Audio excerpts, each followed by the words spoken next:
Olá, boa tarde. A gente começa agora mais uma edição do nosso programa Fato do Dia, programa que acompanhou toda a eleição aqui no estado do Paraná e acompanha agora também os resultados, discute quais são os resultados e o que isso interfere no futuro do estado. Hoje a gente está com duas presenças ilustres aqui no nosso estúdio, os dois senadores eleitos pelo Paraná nesse último domingo. Senador Flávio Arnes, boa tarde, senador, tudo bem? Boa tarde, João. Prazer estar falando com você. Prazer em recebê-lo aqui. E o senador Oriovisto Guimarães, boa tarde. Boa tarde, João. Prazer também estar aqui. A gente vai conversar aqui ao vivo pela próxima meia hora, então convido você que está assistindo, quiser mandar alguma pergunta, eu vou estar atento aqui, dá também para tentar ver quais são as dúvidas que vocês têm dos novos senadores. Queria conversar com o professor Oriovisto, que está chegando ao Senado pela primeira vez. Senador, o que a gente pode esperar? Qual vai ser o perfil do seu mandato como senador do Paraná? Olha, o perfil vai ser muito de acordo com aquilo que eu coloquei como propostas durante a minha campanha. E eu coloquei pela televisão, eu coloquei pelas redes, eu coloquei pessoalmente porque visitei muitos municípios no Paraná, recebi muitos apertos de mãos, muitos abraços e sempre falei nas mesmas coisas. Eu quero ir para o Senado para tentar ajudar, fundamentalmente eu entendo dois papéis importantes. O primeiro, representar o Estado do Paraná, representar bem, trazer para o Estado do Paraná todos os recursos que forem possíveis no plano do governo federal, não deixar mais que aconteça, como aconteceu há algum tempo atrás, do Rio Grande do Sul receber 5 vezes mais investimentos federais do que o Paraná, não é? Nesse sentido, nós estamos inaugurando uma nova era. Eu me dou muito bem com o Flávio Arnes, me dou muito bem com o senador Álvaro Dias, que vai continuar mais 4 anos lá. Então eu acho que eu, o Flávio e o Álvaro vamos formar uma frente de parlamentares lá no Senado em defesa do Estado do Paraná. E vamos colocar os interesses do Estado muito acima de qualquer eventual divergência política.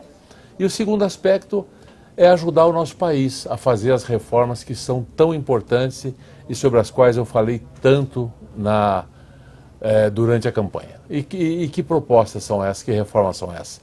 Primeiro, leis mais duras contra a corrupção.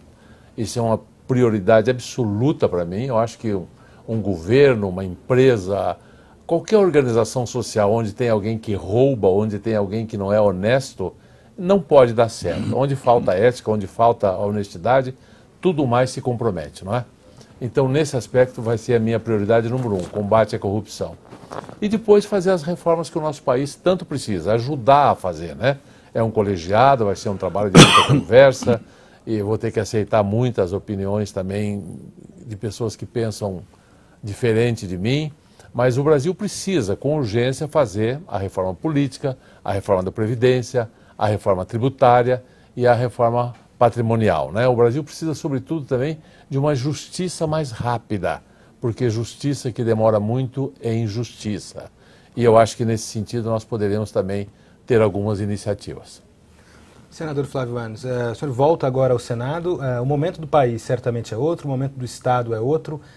Como o senhor acha que vai poder articular lá no Senado em tratar esses interesses do Estado lá? Qual é o seu principal objetivo nessa volta ao Senado Federal?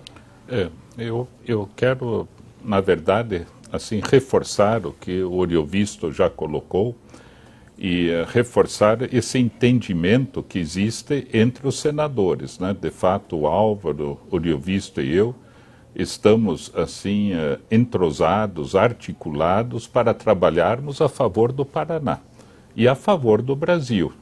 Então, voltando ao Senado, a gente tem que olhar para o Paraná e as necessidades e os desafios que o Estado apresenta.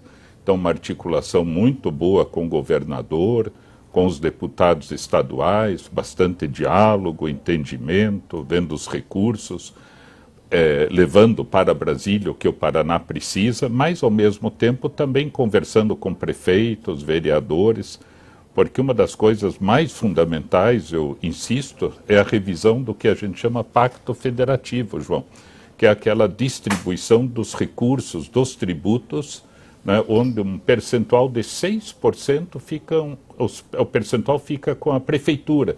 E isso faz com que o prefeito tenha que andar com pires na mão para pedir favor para o governador, ou mais ainda no governo federal. E aí começam os precedentes da má política.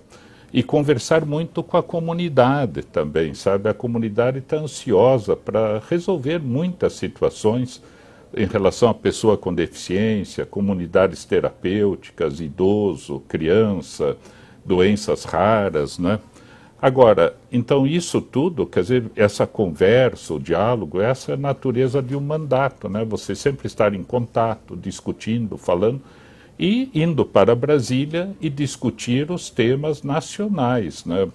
O Oriovisto colocou muito bem, né? O combate à corrupção tem que ser uma prioridade da sociedade, sabe? A gente tem que fazer de tudo, porque é o dinheiro que falta na educação, na saúde, na assistência, no trabalho, né? A bandeira da educação, que o Oriovisto também é da área, eu sou da área, né?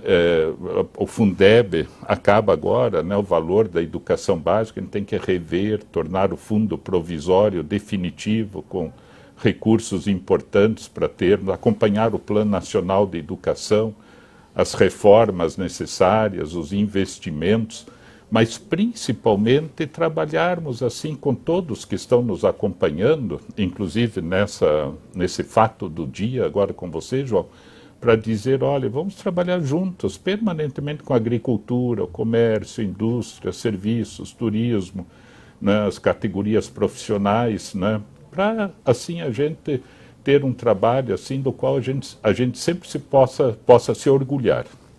Eu acho que uma das principais marcas do Senado do Paraná nessa última gestão foram as desavenças entre os senadores e desentendimentos também entre os senadores e o governador do estado, independente de quem estivesse ocupando o governo. A gente pode esperar, professor Oriovisto, uma relação um pouco mais bem articulada e mais colocando os interesses do Paraná talvez mais à frente de discussões ideológicas nacionais? Como o senhor pretende fazer, nesse ponto específico, conduzir o seu mandato? Olha, durante a campanha eu já assumi esse compromisso e reforço esse compromisso aqui. Nós estaremos lá representando o povo do Paraná, nós não estaremos lá para discutir ideologia, nem para que o povo fique assistindo a gente ocupar o nosso tempo com brigas políticas. Eu acho que divergências de opinião, o contraditório, o debate, isso é muito salutar, é importante até que exista, mas dentro de uma norma civilizada e sempre, absolutamente sempre, colocando os interesses da população acima de eventuais divergências, não é? Não é nem esquerda, nem direita, nós temos que olhar para frente, nós temos que ser objetivo, temos que buscar atuar de tal forma que o dinheiro público seja aplicado com muito respeito, com muita produtividade. O Flávio diz muito bem, ouvindo a população, porque a gente não pode pensar, porque foi para o Senado, que vai ser capaz de entender de tudo. Não, acho que reconhecer o limite da nossa compreensão é fundamental, né? O Sócrates já dizia, né? Tudo que sei é que nada sei, mas considero o reconhecimento dessa ignorância grande sabedoria, né? Hoje é impossível você dominar todas as áreas. Você não vai saber tudo de agricultura, de segurança, de saúde, de atendimento a quem tem necessidades especiais, de economia. A realidade é multidisciplinar e é impossível você ser especialista em tudo. Você tem que ter uma cultura geral, tem que ter uma boa base de estudos, não é? Conhecer um pouco de economia, conhecer a história do Brasil, conhecer a sociologia, mas tem que ter uma disposição enorme de ouvir, de pensar junto, de aprender também ao mesmo tempo.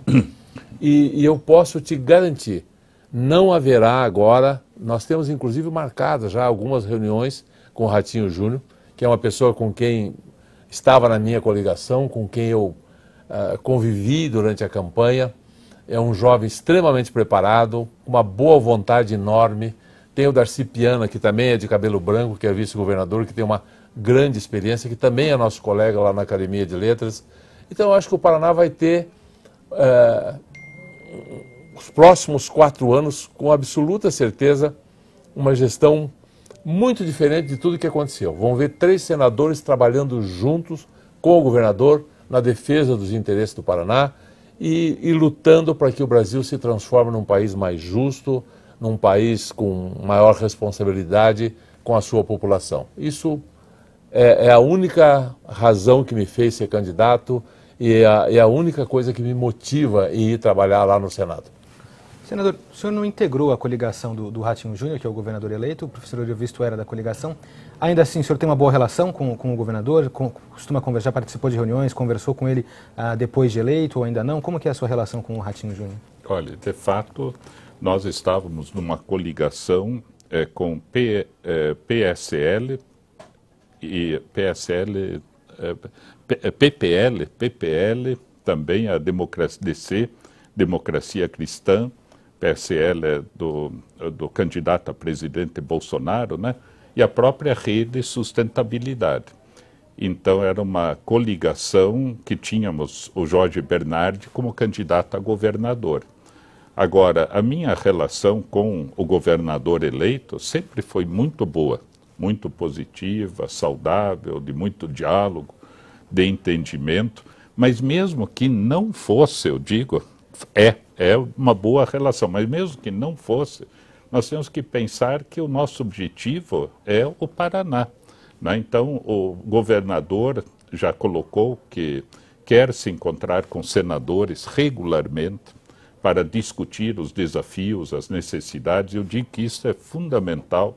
Ele deve se reunir e tem que se reunir com os deputados estaduais, deputados federais, com a comunidade também, para que a gente possa articular as coisas a favor do Paraná, né? Foi mencionado o Rio Grande do Sul, por exemplo. Se a gente pegar o ensino superior, só no ensino superior, o Rio Grande do Sul recebe anualmente mais de 2 bilhões de reais, se comparado com o Paraná, porque ele tem um número superior de universidades federais. Então, se imagine 2 bilhões, 3 bilhões de reais só numa área, né? O que isso não implica em termos de desenvolvimento da economia, por exemplo, injetar 3 bilhões ou 2 bilhões na economia do Paraná.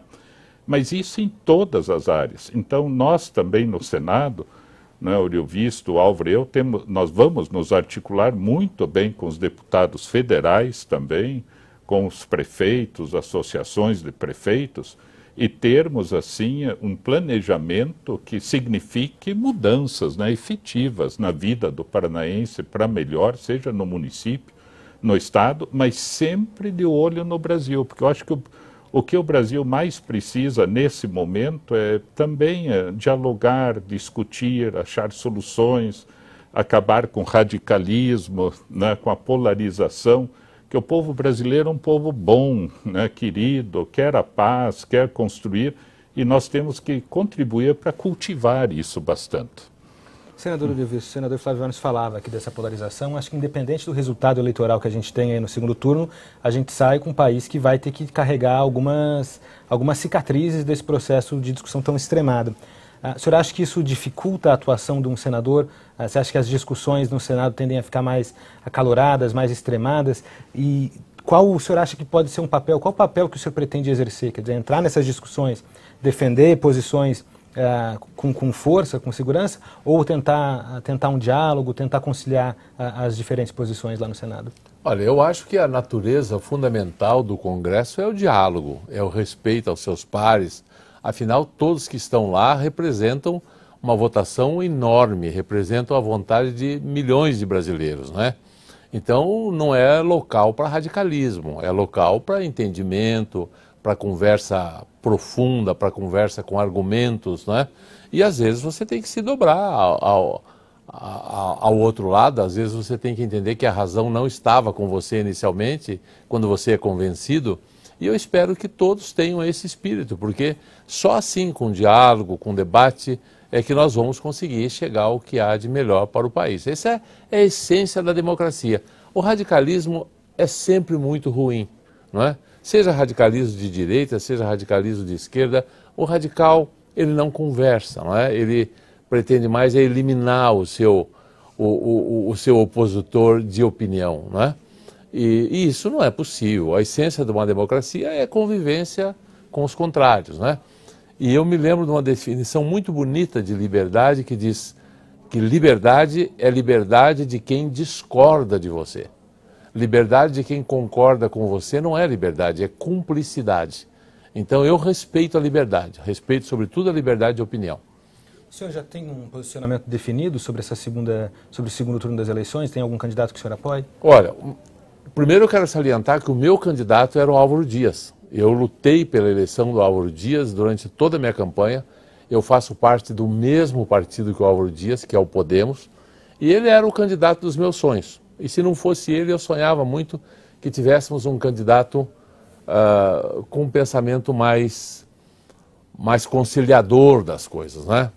No entanto, o povo brasileiro decidiu que o nosso segundo turno será entre o PT ou entre o Bolsonaro e os seus aliados, né? Eu penso assim, o meu partido declarou hoje que a posição partidária será de neutralidade, mas eu, como cidadão, acho que tenho a obrigação de expressar uma opinião e não ficar em cima do muro, que eu acho muito ruim. Eu acho que entre essas duas opções que nós temos, tem uma frase de sabedoria popular, que eu acho que realmente é sábia, que diz que errar é humano, mas persistir no erro, né, é uma coisa que a gente não pode fazer. Eu acho que nós tivemos aí uma chance de ouro para o PT mostrar o que veio. Eles tiveram o governo na mão durante 2 mandatos do Lula, 1 mandato e meio da Dilma, e o restante era o vice-presidente da Dilma, não vamos nos esquecer nisso. Michel Temer continuou fazendo as coisas porque foi eleito junto com a Dilma, então representava a mesma corrente. Então tiveram 16 anos. Ao fim desses 16 anos, eu acho que a esperança do povo brasileiro foi violentamente frustrada. Era um governo cuja base deveria ser a moral, os bons costumes, a ética, era toda a bandeira inicial do PT. O que nós vimos foi essa bandeira ser rasgada. Nós vimos mensalão, nós vimos petrolão, nós vimos um projeto de tomada do poder, de uso da democracia para tomar o poder como se fosse uma outra via de fazer a Revolução Socialista. Nós vimos 13 milhões de desempregados. Nós vimos a nossa principal empresa ser quase colocada à bancarrota. Hoje é a empresa mais endividada do mundo. Então, depois de todos esses erros, embora eu respeite algumas pessoas que estão lá dentro do PT, mas eu acho que eles merecem um descanso. Eles precisam fazer uma autocrítica, eles precisam reformar o seu partido, eles precisam fazer uma meia-culpa pelos erros que fizeram. E quem sabe, daqui a 4 anos, daqui a 8 anos, eles possam ter uma nova oportunidade. Mas nesse momento, eu acho que devolver o país ao PT seria um grande erro, porque nós vamos ter muita gente nervosa, muita gente querendo aprofundar o que eles chamam de revolução, e isso pode ser um erro enorme para o nosso país. Então, agora, nessa etapa, eu não votarei no PT. Tá certo. O anulo voto, vota neutro ou vota no... Não, o voto é secreto, mas eu estou dizendo o seguinte, eu não vou votar neutro, não vou anular meu voto e não vou votar no PT. Tá certo, então já temos a opção que sobra. E o senhor, senador, já tem uma posição sobre esse segundo turno na eleição nacional? O que eu quero, inclusive, dizer para você, João, é que na outra eleição eu fui eleito pelo PT, pelo Partido dos Trabalhadores. E ainda no segundo mandato do presidente Lula, eu saí do PT, dizendo, olha, o PT, naquela ocasião, não a militância, mas eu sempre fico até com pena da militância, porque há pessoas que dão o melhor de si para que o país se desenvolva. Mas a cúpula, né, particularmente, né, acabou com a ética, né, com os valores. Eu até usei uma expressão naquela época que rasgou a bandeira da ética e jogou a bandeira da ética no lixo. E eu, inclusive, naquela ocasião, eu disse quais os valores que o partido vai colocar no lugar dessa bandeira que foi jogada no lixo, né? Então, e a gente vê, mas isso não é, vamos dizer, uma característica unicamente do PT que a gente vê hoje em dia. É uma característica dos partidos em geral, infelizmente.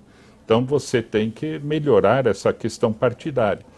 E eu tenho bandeiras que são... Leitor, a gente ainda chama de leitor. Não, e as posturas dela a respeito de família e essas coisas são muito claras também. Então, eu tenho um compromisso, sou católico, sou cristão, mas independente de religião, a pessoa do bem tem que pensar, eu quero valorizar a família. Inclusive, eu já propus lá no Congresso Nacional, no Senado, em vez de ser Estatuto da Criança e do Adolescente deveria ser Estatuto da Família, porque a família que recebe as condições para ter uma vida boa vai atender bem a criança e adolescente. Sou declaradamente a favor da vida, contra o aborto, como o Oriovisto também é. Né? Quer dizer, declaradamente, abertamente a favor. Então eu não posso jamais apoiar alguém que seja contra a vida ou a favor do aborto. Sou totalmente a favor da Operação Lava Jato, do juiz Sérgio Moro, dos policiais federais, dos procuradores, que eles estão escrevendo uma nova página na história do Brasil. Eu já falava isso 5 anos atrás. Então eu não posso concordar com ninguém que diga que não está sendo feita justiça, né? Também seja, quer dizer, tentando levar para o lado político, né? Quer dizer, como um julgamento político e não um julgamento por ações cometidas. Eu sou totalmente a favor do combate à corrupção, e a gente viu a corrupção desenfreada, né? E a gente não pode aceitar isso. Eu sou, quer dizer, já fui presidente estadual das APAES, presidente nacional das APAES, tenho um filho com deficiência, e eu falo para a turma, meu Deus do céu, enquanto estava lá como senador, as pessoas tentando terminantemente acabar com as APAES, por exemplo, que prestam um serviço de 60 anos, de 70 anos. Eu digo, isso não pode acontecer. Então, nesse sentido, eu digo, também não quero ficar fazendo apologia, né, de um ou de outro, né, porque também, nesse sentido, eu acho que cada um tem que pensar bem no voto, pensar nessas condições todas. Essas bandeiras são extremamente importantes para mim, são importantes para a sociedade também. Então, eu diria para a população, olha, né, cuidar bem, pensar bem, olhar bem, e eu também, nesse sentido, também já tenho uma posição muito bem definida, né, para pensarmos no que deve ser feito.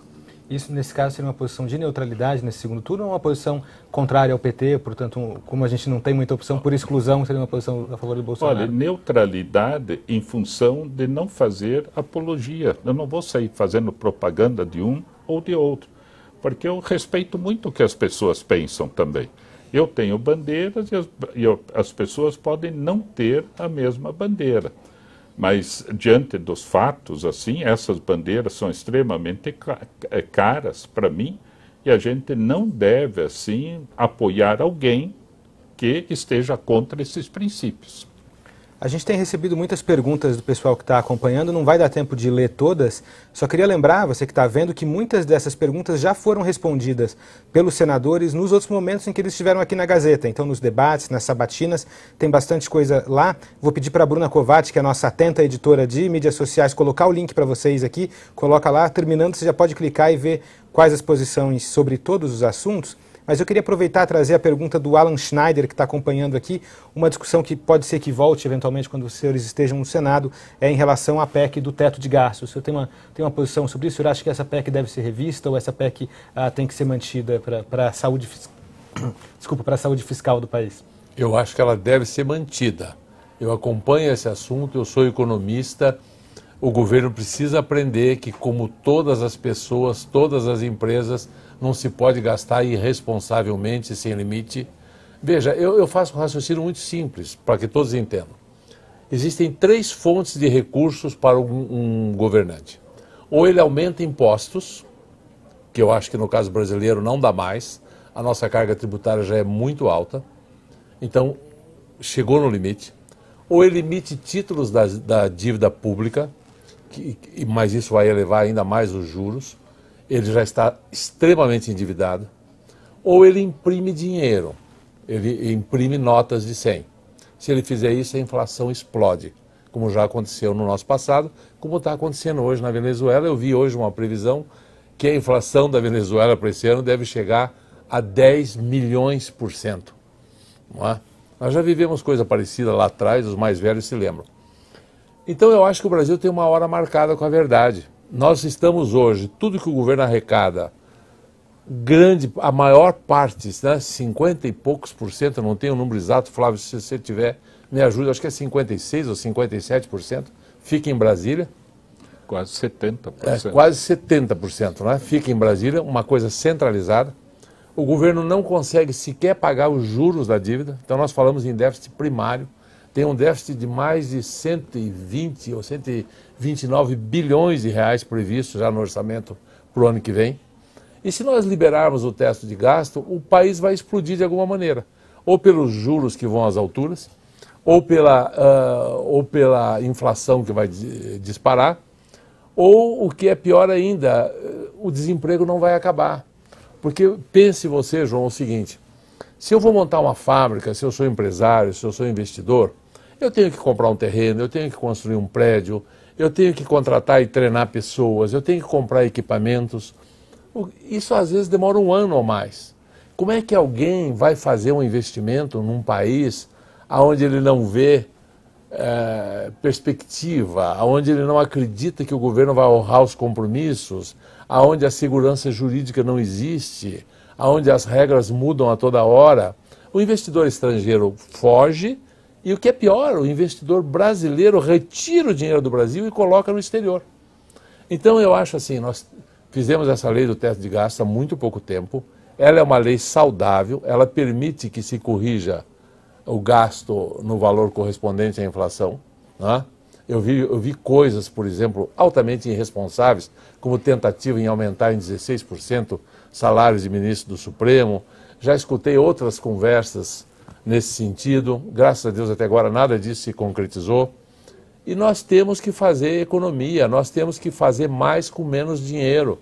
E tem que ter teto de gasto. O que nós precisamos é diminuir o tamanho do Estado, não arrumar tanto cargo para parente, cargo para deputado que perdeu o voto, mordomias, privilégios. É isso que tem que fazer, nós temos que economizar e dar segurança jurídica e dar uma perspectiva para o mercado de que o governo vai honrar a dívida. Aí os empregos começam a voltar, aí a economia começa a crescer, aí o governo vai arrecadar mais impostos, e aí nós vamos entrar num ciclo virtuoso. Não é essa coisa de eliminar o teto de gastos que vai ajudar em nada. Pelo contrário, acho que vai desorganizar mais ainda a economia e vamos sofrer todos os efeitos disso. Senador Flávio Varnos, uma outra pergunta que a gente recebeu também de uma pessoa que está acompanhando, não recebi o nome aqui, então desculpe que eu não vou poder te citar, mas é sobre a privatização de estatais. O senhor acha que é o momento de se discutir, de fato, a privatização de estatais? Se sim, quais estatais o senhor acha que devem ser privatizadas? Antes, só me permita de responder essa pergunta, só em relação ainda ao teto de gastos. Eu quero dizer que concordo com o professor Oriovisto no sentido de que a gente tem que ter absoluto controle disso. Agora, o grande problema é que tudo é feito no Brasil em áreas importantes assodadamente, porque o governo queria, Michel Temer e a sequência também, queriam deixar uma marca de governo. Então, não, tem o teto de gastos. O teto de gastos é importante. Só que nós temos que discutir, como foi dito, outras coisas. Só quero dar 3 exemplos. Né? O primeiro deles, se você vai daqui para a União da Vitória, né, você vê uma estrada em péssimas condições. Buraco, pneu furado, carro no acostamento. E temos o DINITA. Eu digo, tem que acabar com tudo isso. E achar uma outra maneira de fazer isto aí de forma mais eficiente. Ou o prefeito vai lá para Brasília para construir, para pegar o dinheiro de uma creche. Imagina, quer dizer, vai lá para Brasília para conseguir, através de um favor, o dinheiro de uma creche. Isso aí tem que... E daí o prefeito diz, não, mas eu não quero uma creche nova, eu quero 2 salas, o banheiro, pintar a creche e tal. Isso não pode. Ou é creche nova ou nada. Então, é aí que o dinheiro do Brasil, além da corrupção, está indo, né? E ao mesmo tempo você vê 100 mil cargos em comissão. O professor Oriovisto falou isso, vamos eliminar 5 mil. Não, tem que eliminar 90 mil, 95 mil, acabar com tudo isso, com toda a estrutura pesada, arcaica, sem funcionalidade, né?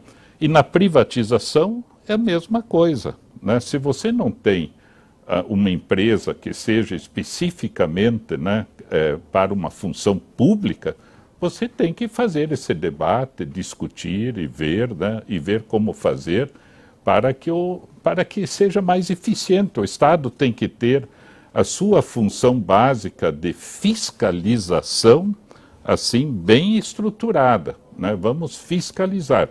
Agora, diminuir o tamanho do Estado, então diminuir significativamente e aumentar, né, a presença em termos de algumas áreas como educação, saúde, segurança, perfeito, trabalho e tal, e de repente você tem uma empresa, né, que foi criada e que não tem nada a ver com aquilo que é objetivo do poder público. Tá certo, a gente está chegando aqui já no tempo limite do nosso programa. Eu queria agradecer muito a presença dos dois senadores aqui. Imagino que a agenda pós-campanha, depois da vitória, deve ser ainda mais complicada que a agenda durante a campanha. Então, agradecer aqui em nome da Gazeta do Povo que vocês, senhores, vieram até aqui. Senador, muito obrigado por ter vindo agora pessoalmente. Desejamos a vocês um bom mandato lá em Brasília. E a Gazeta do Povo está sempre à disposição para recebê-los aqui quando quiserem conversar conosco. Obrigado quem assistiu também o programa. Amanhã às 2h30 a gente volta de novo com uma nova edição do programa Fato do Dia. Contamos com a audiência de vocês e até amanhã.